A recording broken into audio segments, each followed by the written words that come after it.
So happiness is a subject that many people are very interested in, and thousands of philosophers for thousands of years have talked about how to be happier and how to have a better life. It seemed like such a simple concept, and I wanted to share today a book called The Way to Happiness. So far to date, this book, I just have some notes here. This book has been printed in 114 languages, distributed in 170 countries around the world, and so far since 1986, 100 million copies of this little booklet have been given out around the world. Now, personally, I've been working with the Way to Happiness International just as a part-time volunteer, and my wife and I have handed out almost 1 million. Us and our volunteers, we get volunteers together, so almost 1 million Way to Happiness copies. So I want to share some very specific stories about Nelson Mandela's family and the Way to Happiness book in South Africa, about some friends of ours. We work with multi-denominational, multi-religious groups because we deal with literacy and drug problems and how to help people live better lives. And part of that whole thing is happiness as a concept. So we want to help our friends, our family, and our friends go around the world to be happier and more satisfied with their life.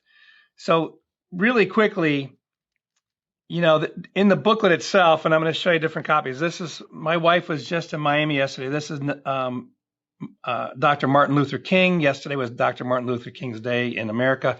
And they did a big parade for him, and they handed out almost 10,000 booklets on the parade route in honor of Dr. Martin Luther King. This is one copy of a Nelson Mandela Way to Happiness. So you can actually get custom covers.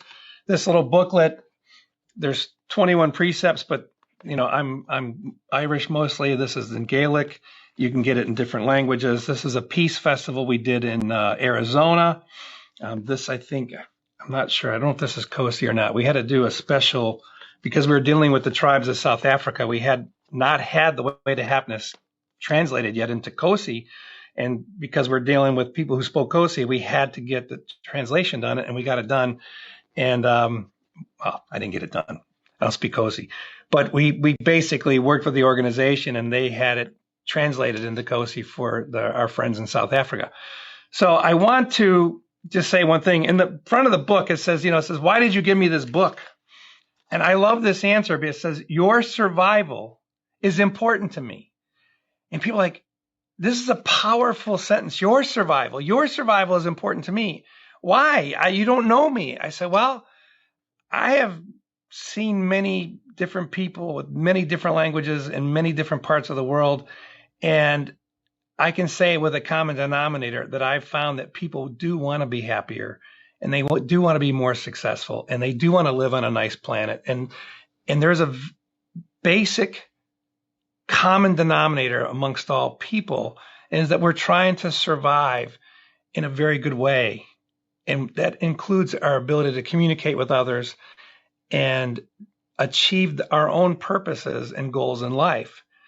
But we do this in concert with other people. And the more that we can work in understanding with each other, the more happiness is achieved. Also, the less violence and the less war and the less criminality. So the whole purpose for this book was to increase man's survival potential and increase his happiness thereby. So I'm going to show you some short videos that are basically the book on video. You can get this on YouTube.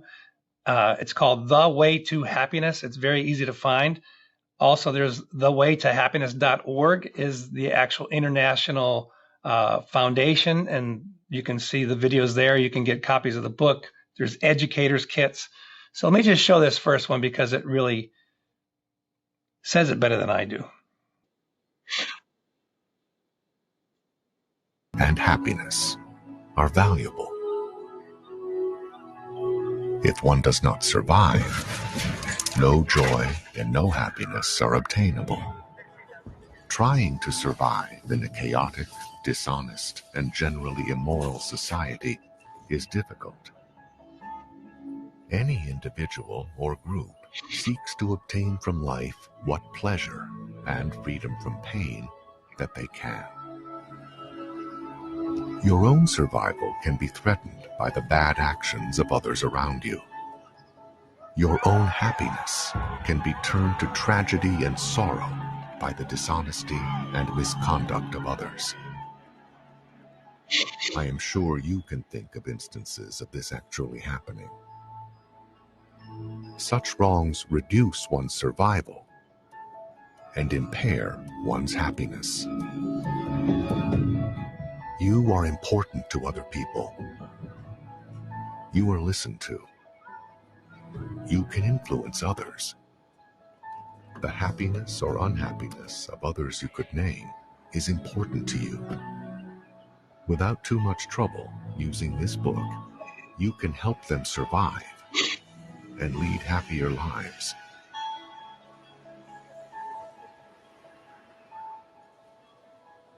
While no one can guarantee that anyone else can be happy, their chances of survival and happiness can be improved. And with theirs, yours will be. It is in your power to point the way to a less dangerous and happier life.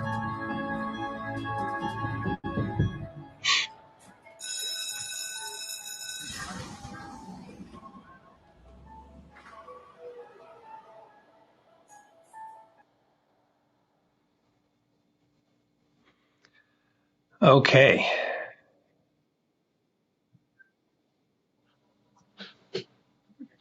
Yeah, I did stop sharing. Now I just have to go back to where I'm supposed to be. So thank you guys. So that short intro just kind of goes over the fact that you can do something about this. You can do something about your own happiness, but you can also help point the way to others to lead a less violent life. And we have worked with inmates in prisons. We've worked with criminals around the world. We've actually helped people change their life through just a little bit of education and something that's easy to understand and that's actually easy to grasp. I will tell you that in March 20th of every year was declared to be the International Day of Happiness by the United Nations. Now, how that happened was we actually got to meet Nelson Mandela's great-grandnephew when we met with the kings of South Africa to talk about how to help their people. And one of the things we talked about was the way to happiness. So we toured Prince Unati, who's Nelson Mandela's great-grandnephew, and Ndaba Mandela, Nelson's great-grandson. And we toured them in Los Angeles through the Way to Happiness International, and they loved it. And they're like, okay, can you help us? And I said, yeah. So we've been to South Africa. We've helped organize volunteers to hand out the Way to Happiness. But what was awesome was that the King of Bhutan at one session back in 2000, at the end of 2012, the King of Bhutan said, our gross domestic product is not, we're a small country. It's actually happiness. And he goes, and I want an International Day of Happiness to celebrate Bhutan and what we do for the world. I thought this was amazing. Well, Ndaba Mandela was there on behalf of the Mandela Foundation, and he was witness to and seconded the motion to have an International Day of Happiness. And then he wrote an email to my wife saying, okay, you got your day. Go do something with it. So on March 20th, 2014, just in grassroots efforts and calling our friends around the world, we gathered together 5,000 volunteers of multinational, multi-faith, and that was in 5,000 volunteers in over 50 countries across 6 continents. We didn't get to Antarctica.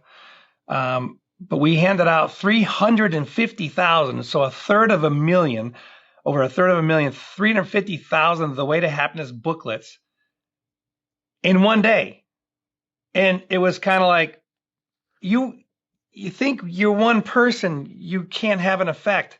Let me tell you, you can have an effect. You can have a very good effect on the whole world. This whole organization, Rise Pico World, and Yeah, Dobro, you're fantastic. These people are pulling together experts and volunteers and people who care from around the world for one purpose, to improve the quality of life on Earth.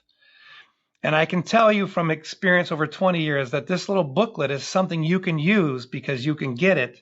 It's not very expensive. A lot of books that we do, we have businesses around the world that just donate so that people can get copies of this booklet. We have volunteers that go out and buy 100 booklets and pass them out. They're like $1 each. The custom booklets, you can get any organization's name, picture, face on the booklets, so that it can represent the family that you're talking about. And all I know is we have made a lot of people happy. And one day, we went to a little fair near where we live here in a poor part of town. They had just had a bunch of shootings, drive-by shootings, gang shootings in a part of St. Petersburg, Florida. And innocent people were actually killed by bullets going through their house. And so we worked with the volunteers of that community, and we worked with the local police, and we went through and handed out the Way to Happiness booklets in the neighborhood where the gangs were shooting at each other. They weren't necessarily shooting at houses, they were just missing each other. And there was a lot of fear and anxiety. And we went through in one day with probably 150 volunteers and handed out several thousand booklets in the neighborhood. The crime rate dropped. The police were amazed. They couldn't believe it. But we've done it so many times, we expect the crime rate to drop. But later we came back for another event, and a lady came up to my wife and said, "You gave me this happy book at my house." And she goes, "I read it every day. It really helps me, and our neighborhood is much better." This is real effects that are created. So the one thing I want to say about the Mandela family, because they're really such amazing people, Prince Unati wrote an opera. His wife was an opera singer in South Africa, and they had 80 South African opera singers, and they put on an opera called Madiba, the African Opera, which is the life of Nelson Mandela in an opera. And we handed out 1,000 special edition Way to Happiness books with a young Madiba, a young Nelson Mandela on the cover. And Winnie Mandela was there, and she said, Nelson loved this book. And in fact, she told my wife it was in his 1995 Today diary that he did after he became president of South Africa.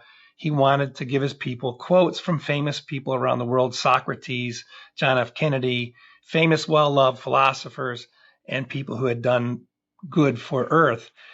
And no one really knew this. And we found this out a couple of years ago because we got an old copy of that diary, and we found that the Way to Happiness was quoted 86 times in this diary. That's a daily journal. He was quoted 86 times. I mean, John F. Kennedy was quoted twice. Socrates was quoted twice. Plato was quoted twice. The Way to Happiness booklet was quoted 86 times. So that just shows you that Nelson Mandela felt this was important. And we have pictures of him reading the book. But his love of people is what we try to pass on. So I want to show this next precept, because this is safeguard and improve your environment, which really I think is the whole purpose of the group overall, is how do we improve Earth? How do we improve the people on Earth? How do we help each other? How do we make each other more happy? So let me just show you. This is pretty to the point.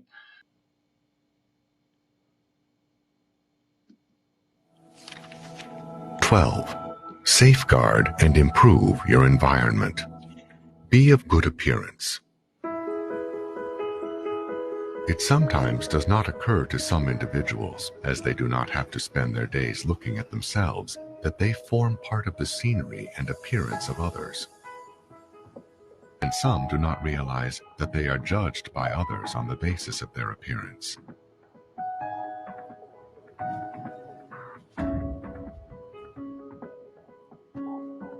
While clothes can be expensive, soap and the other tools of self-care are not that hard to obtain. Where's the one with the guy's yard? The techniques are sometimes difficult to dig up, but can be evolved.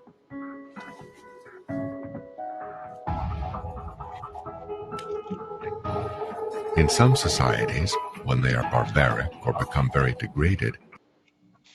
Okay. 13. Do not steal.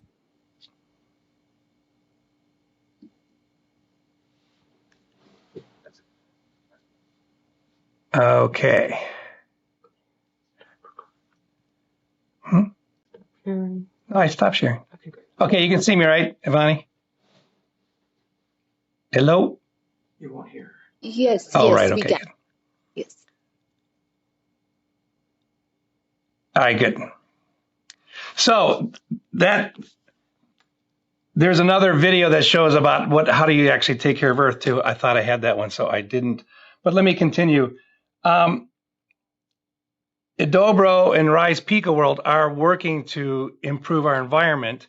It starts with how we take care of ourselves, and then it goes on how do we take care of sustainable energy solutions. My company is a consulting company, and we work with businesses to get sustainable water solutions, sustainable energy solutions, microgrids that are based on solar and battery power. So that's what we do to help improve our environment. And I know that it seems like a big problem that we have to solve. But if we work together and we get tens of thousands of people working for the same goal, it is achievable. And it's happening actually around the world right now. And I know that it's happening in our industry. More and more businesses are now taking the environment seriously. So we appreciate that. I do want to show the next one, which is respect the religious beliefs of others, and then tell you a story about some groups that we worked with. And start the screen share. Oh, I said what I thought when I did that, it started. Respect the religious beliefs of others. We should add this to the thing so people can see. You can't hear me now. No.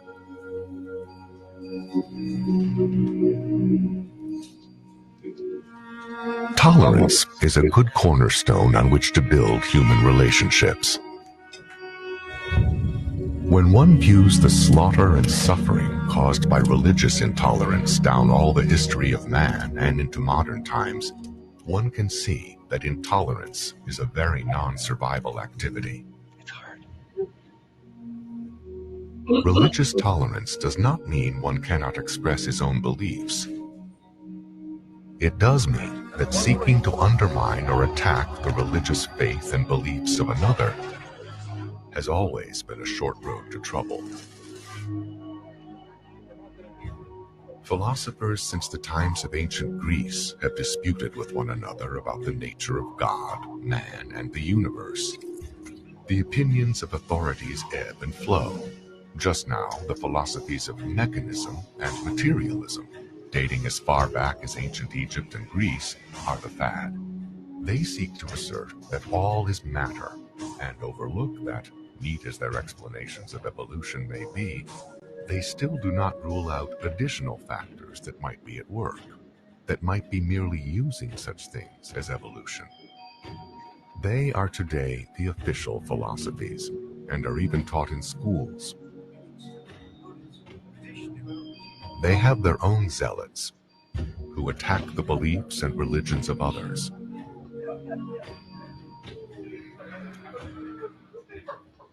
The result can be intolerance and contention.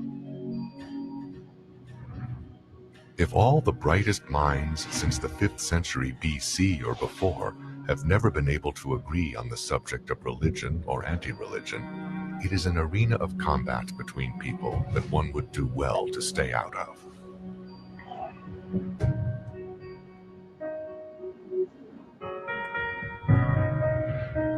In this sea of contention, one bright principle has emerged. The right to believe as one chooses.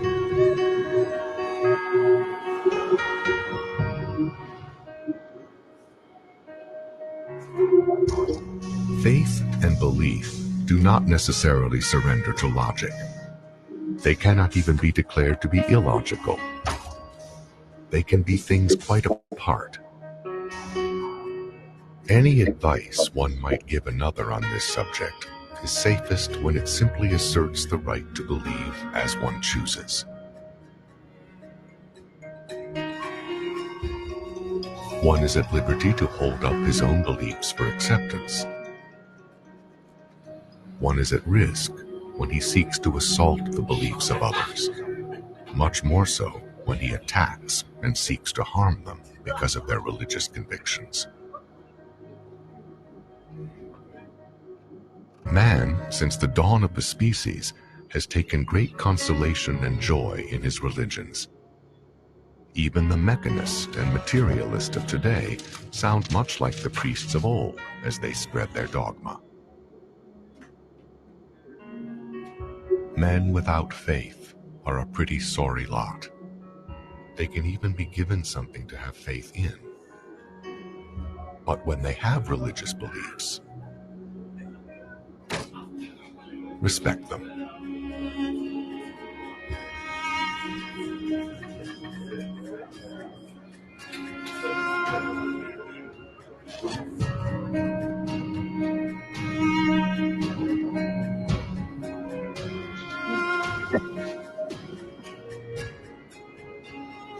The way to happiness can become contentious when one fails to respect the religious beliefs of others.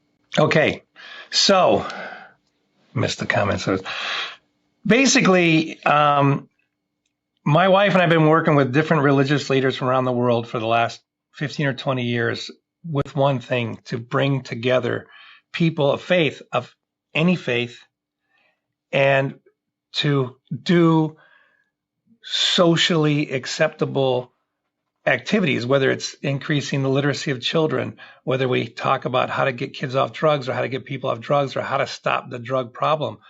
And then the way to happiness is just a tool that we use because it includes, don't ruin your body with drugs in one of the precepts. So if we can come together in peace and understanding, and we spread that peace and understanding out around the world as a group of volunteers, there's no telling what we can do, and there's no telling how much peace we can bring. So one story, we started this peace ride in 2009 with Minister Tony Muhammad. He's a Muslim in America, and he's one of the religious leaders in Los Angeles. And there's a lot of gangs, there's a lot of fighting. In 2009, the murder rate in South Central LA was going up.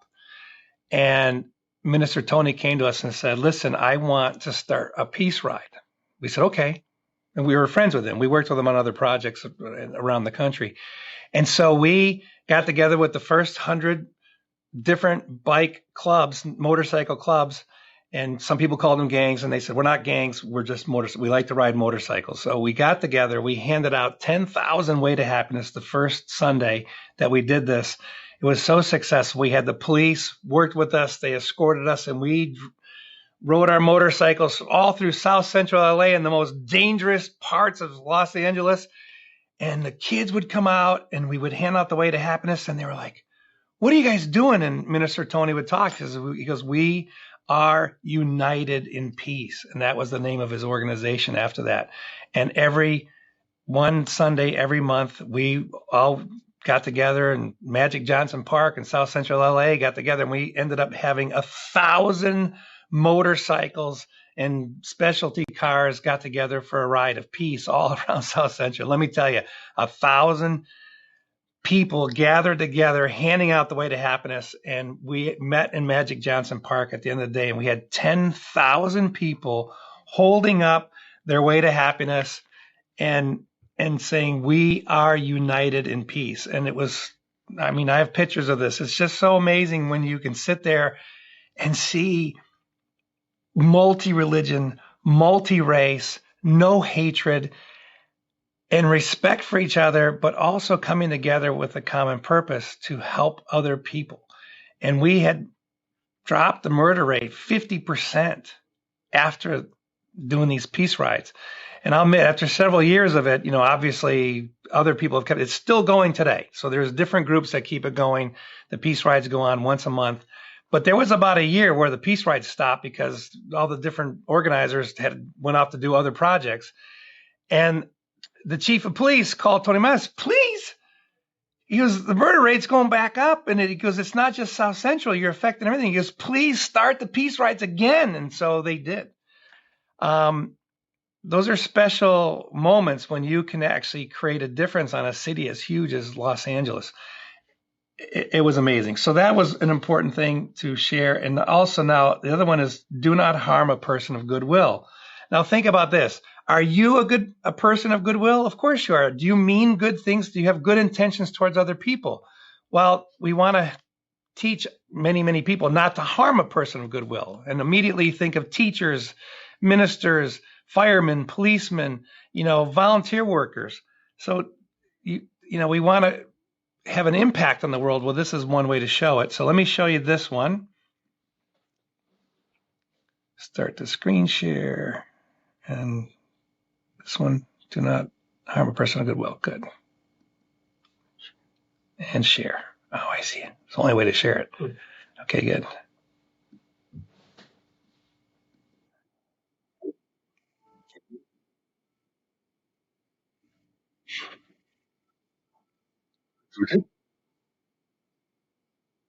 Mean well toward their fellows and work to help them. Despite the insistence of evil men that all men are evil, there are many good men around, and women too. You may have been fortunate enough to know some. Factually, the society runs on men and women of goodwill. Public workers, opinion leaders, those in the private sector who do their jobs are in the great majority people of goodwill. If they weren't, they long since would have ceased to serve.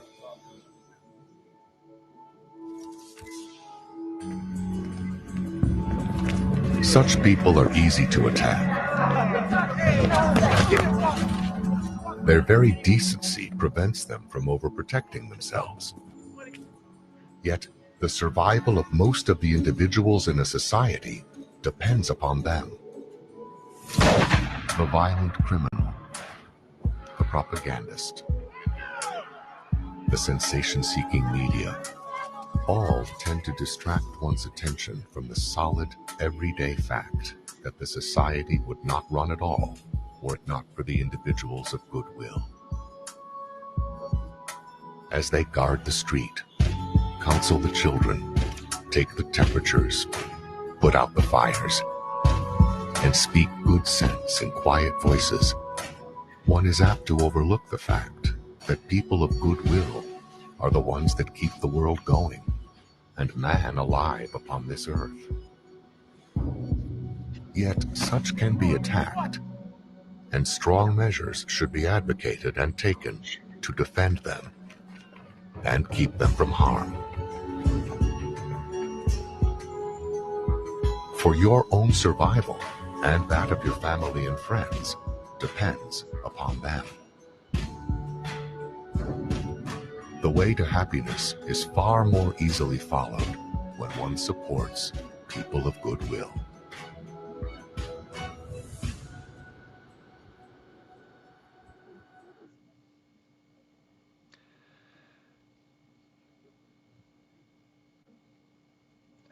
Now, these are pretty powerful videos.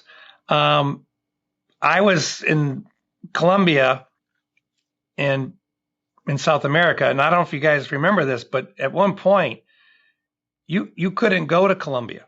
If you're an American citizen, you couldn't go. It was not allowed. You couldn't go there to visit because it was so violent, and the guerrilla warfare that was going on in the jungles and kidnapping of Europeans and Americans. Anybody with money, they would kidnap and hold for ransom. It was a very dangerous place. And about 10, 15 years ago, some friends of mine started to work with the police in Bogota, and they started to hand out the Way to Happiness booklets. until they hand it out. And I have it here. Maria Lara is an actress, and she's a friend of mine from Colombia. She's a weight happiness ambassador for Colombia. Basically, they handed out in about 10 years, I think it was 13 million way to happiness booklets until there was a ceasefire with the guerrillas.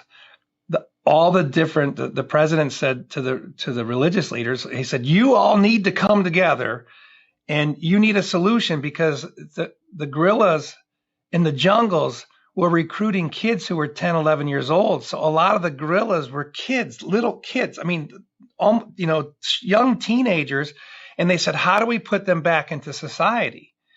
And so the way to happiness is one of the courses that was taught to all the kids that were guerrilla warfare warriors. Now, Americans have been able to go to Colombia for the last several years because it became a green light country and their tourism sprang up, and that's a country. A country was handled. But it took millions and millions of booklets. This isn't an overnight success. This took several years of dedicated work with the Navy.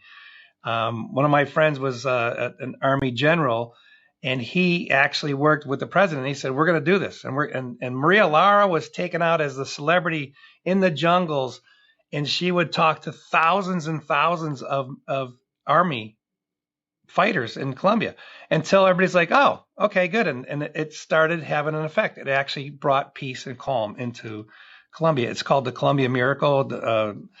The police and the generals that were involved have all been around to different countries to talk about what they did in their country. The thing is, it's a lot to confront.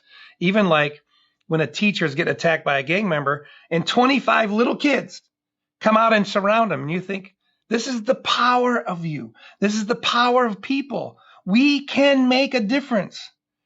We can band together and make a difference. And if you put 25 little kids in front of a teacher, all of a sudden the gang members turn away. When one kid stands up and says, this is wrong to discriminate against this girl, and the whole classroom goes, oh, it just took one person to start until the whole class stood up in protest against a teacher who's being vicious. We can make a difference. So I do want to show you another one, which is really good. Try not to do things to others that you don't want done to yourself. This is number 19. You can go online and watch them all yourself. I'm pretty sure you can get this in several different languages too. So that's online in the videos. The books you can get in what did we say? 117 languages? 114 languages. So this is available in anybody's language, so you can really see this. So, okay, present. Oh, no. Am I already presenting? Start screen share. Okay, good. God, I hope I wasn't on screen share. Oh, fuck. 19. Share. Here we go. 19. Try not to do things to others that you would not like them to do to you. Among many peoples in many lands for many ages, there have been versions of what is called the Golden Rule. The above is a wording of it that relates to harmful acts. Only a saint could go through life without ever harming another.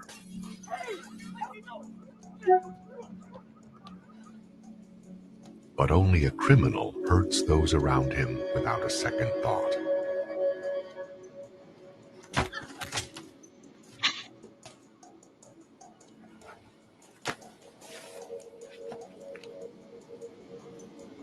Completely aside from feelings of guilt or shame or conscience, all of which can be real enough and bad enough, it also happens to be true that the harm one does to others can recoil on oneself.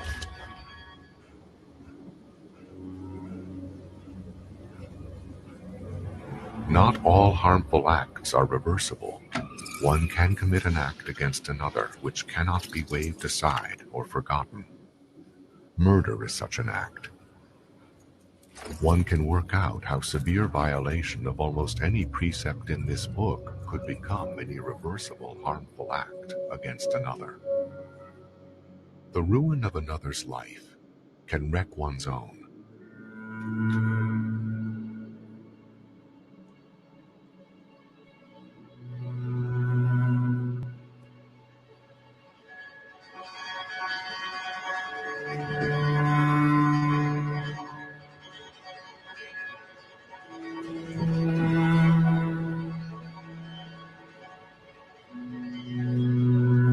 Society reacts. The prisons and the insane asylums are stuffed with people who harm their fellows. But there are other penalties. Whether one is caught or not, committing harmful acts against others, particularly when hidden, can cause one to suffer severe changes in his attitudes toward others and himself. All of them unhappy ones. The happiness and joy of life depart. This version of the Golden Rule is also useful as a test. When one persuades someone to apply it, the person can attain a reality on what a harmful act is. It answers for one what harm is. The philosophic question concerning wrongdoing, the argument of what is wrong, is answered at once on a personal basis. Would you not like that to happen to you? No? Then it must be a harmful action, and, from society's viewpoint, a wrong action. It can awaken social consciousness. It can then let one work out what one should do and what one should not do.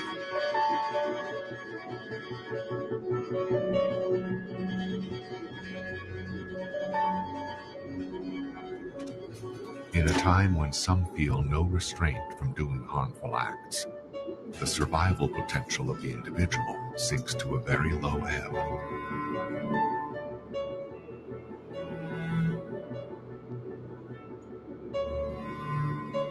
If you can persuade people to apply this, you will have given them a precept by which they can evaluate their own lives.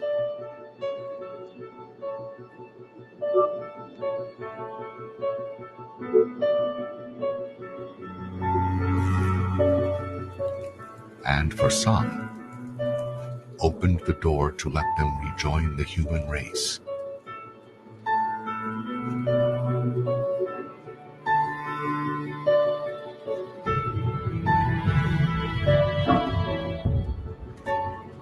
The way to happiness is closed to those who do not restrain themselves from committing harmful acts.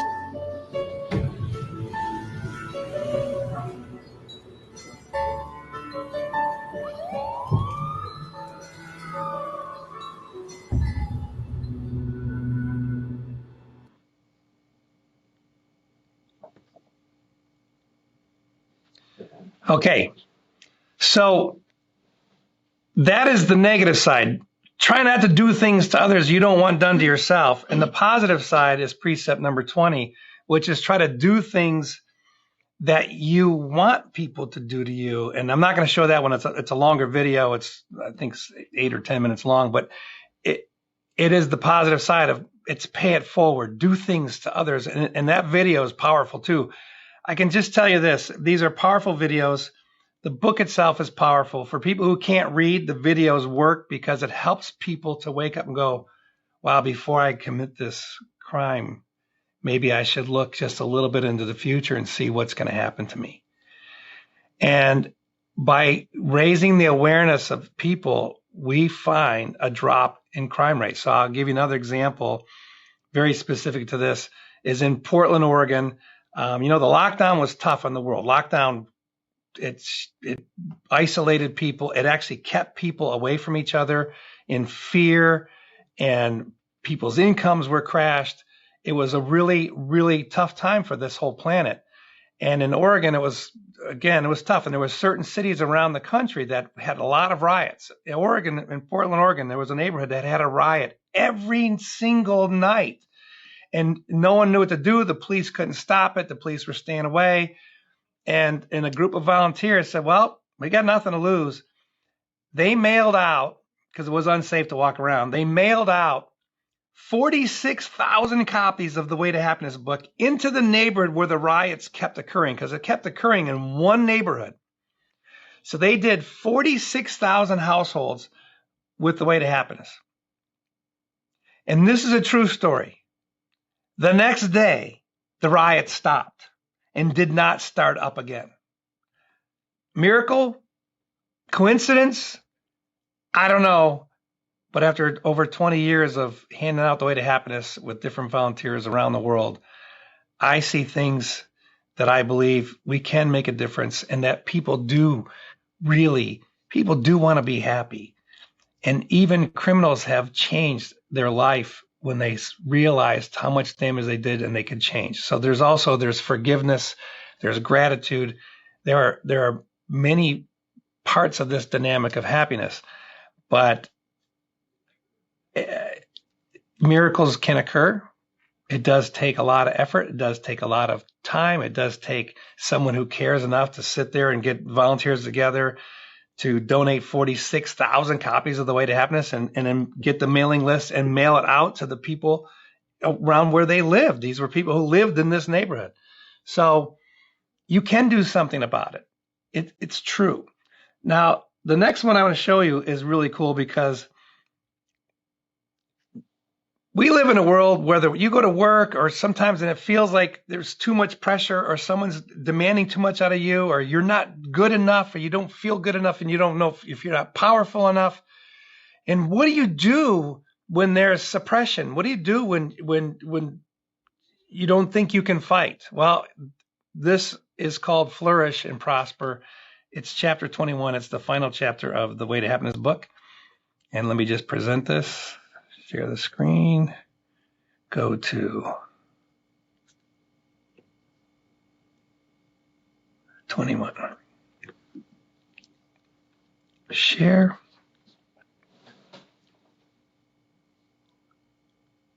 "21. Flourish and prosper."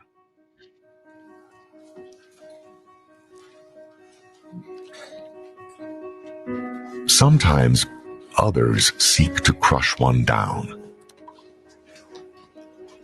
to make nothing out of one's hopes and dreams, one's future, and oneself. By ridicule and many other means, another who is evil-intentioned toward one can try to bring about one's decline. For whatever reason, efforts to improve oneself, to become happier in life, can become the subject of attacks.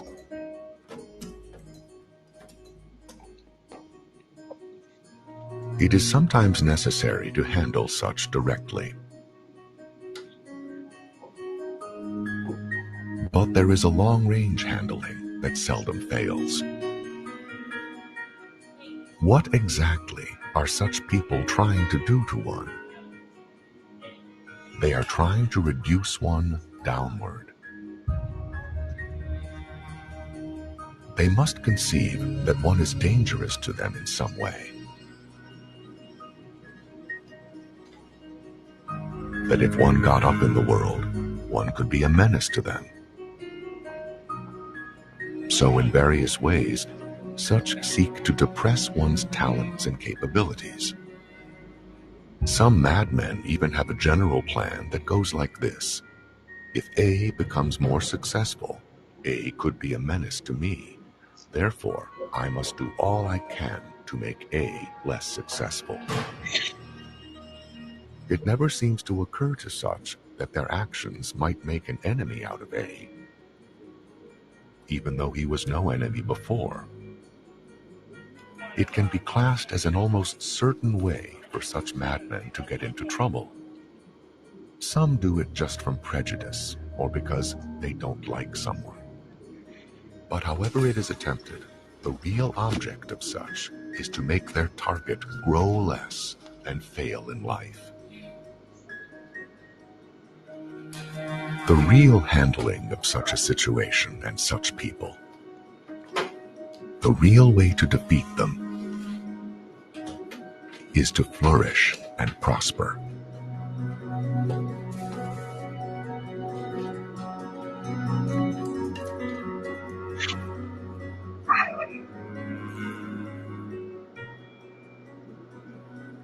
Oh yes, it is true that such people, seeing one improve his lot, can become frantic and attack all the harder.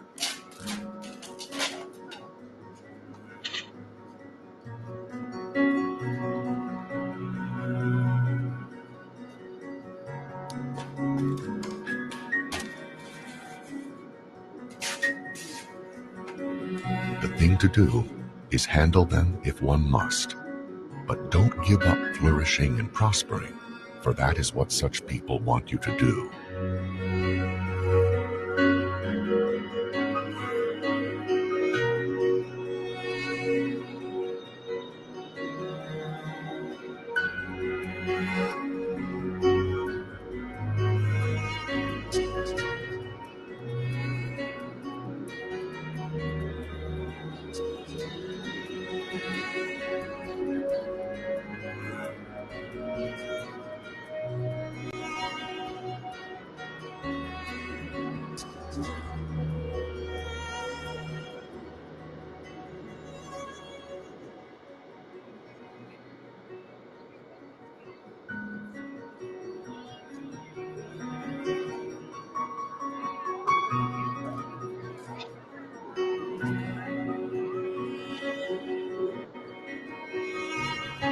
If you flourish and prosper more and more, such people go into apathy about it.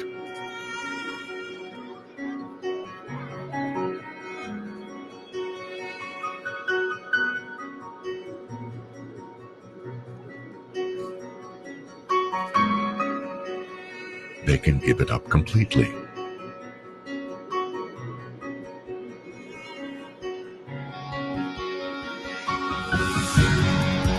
If one's aims in life are worthwhile, if one carries them out with some attention to the precepts in this book, if one flourishes and prospers, one certainly will wind up the victor, and hopefully without harming a single hair on their heads. And that is my wish for you. Flourish and prosper.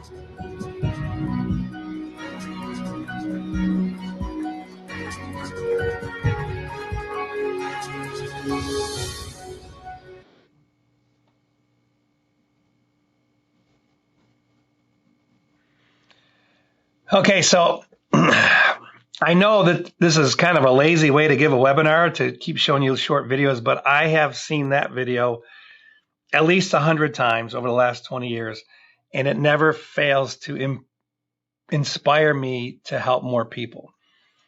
And I have been in situations where someone was oppressing me and at work, and then you've had teachers that tried to stop you. The key is nobody can stop you unless you give up. You can continue. There is strength in numbers, and so you need to go and find true friends and people who have the same mindset and attitude of wanting you to succeed, and find people who want to succeed and get with those people so that we can make a difference on this planet, because you are important and your survival is important, not only to me, but to others around you. And whether it's you're trying to handle a country like Maria Lara, or you want to handle a neighborhood, or you want to handle a part of LA or a city, you can get a group of people together. There's a lot of resources that are available for you. And all you have to do is go to thewaytohappiness.org, and you can request an educator's kit. And it literally comes with the videos and some booklets so that you can start to spread this out. And that's what's happened around the world for the last 40 years. is that people have shared this book over and over and over again, and it's been printed in 114 languages. It's now been handed out over 170 countries. And it never fails to bring more happiness to the people around it. And when you're doing something to help other people and you're paying things forward, it makes you feel good. And I can tell you that my true source of happiness for my life wasn't that I started a company and made millions of dollars. It's that I realized that I needed to help a lot of people. And so I still been running my company for 25 years because it pays for the plane trips and stuff. But I don't live my life to work. I live my life to help. And so I have a lot of fun helping people. I love to travel around the world. I love to speak, and I love to share my wins of sharing the way to happiness. I'm going to leave you with the epilogue of the way to happiness, because I think it can state it better than me. And really, my friend is the movie producer, director who actually made this video for the Way to Happiness International. He's a genius, and he has the ability to capture the true emotion and spirit of the way to happiness. So let me share this last final thing, because we're running out of time here in a couple minutes.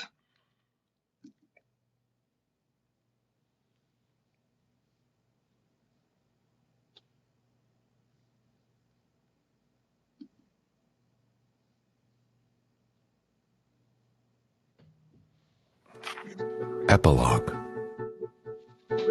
Happiness lies in engaging in worthwhile activities. But there is only one person who for certain can tell what will make one happy: oneself.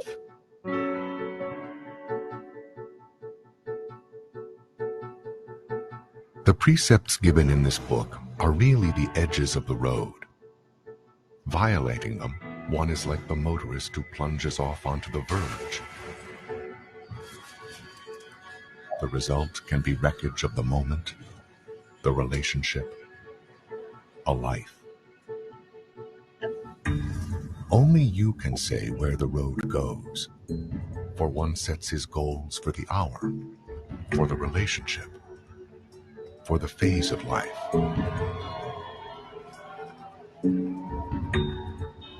One can feel at times like a spinning leaf blown along a dirty street. One can feel like a grain of sand stuck in one place.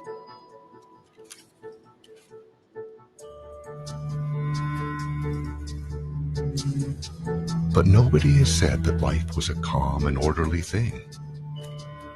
It isn't.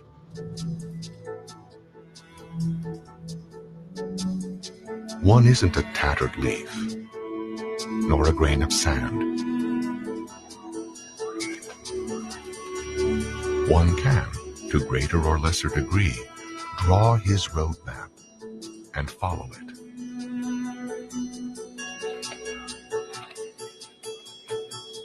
One can feel that things are such now that it is much too late to do anything. That one's past road is so messed up that there is no chance of drawing a future one that will be any different.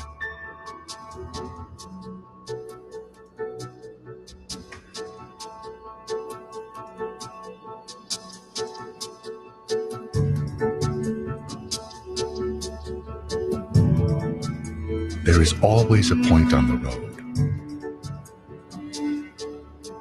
when one can map a new one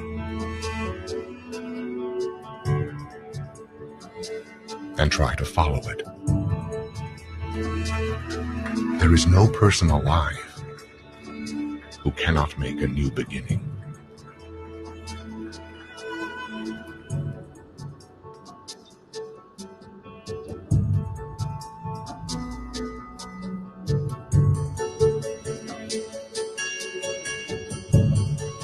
It can be said without the slightest fear of contradiction that others may mock one and seek by various means to push one onto the verge,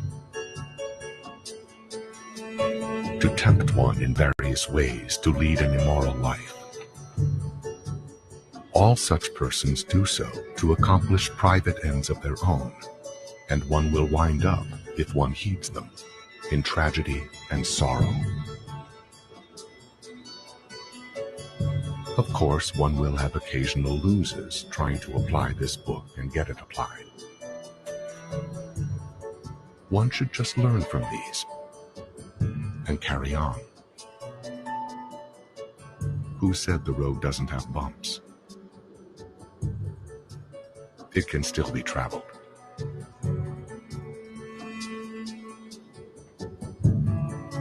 So people can fall down.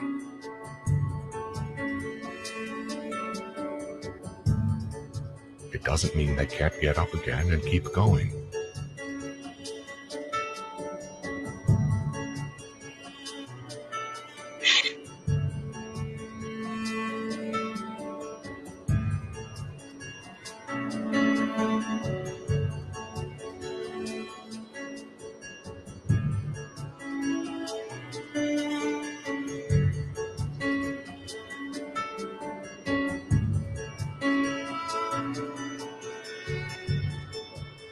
If one keeps the edges on the road, one can't go far wrong.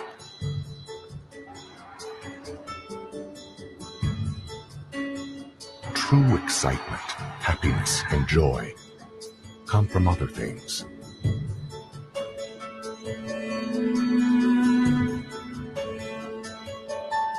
Not from broken lives.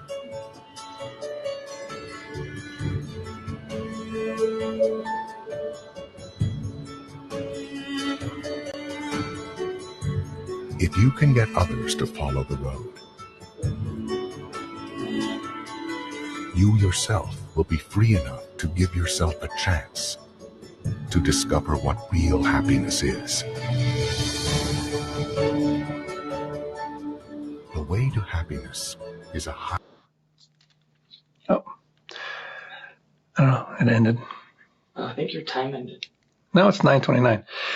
Thank you for listening. And thank you. You are very important. You are very powerful. You can change the world, and we can achieve a better world together. Thanks for having me.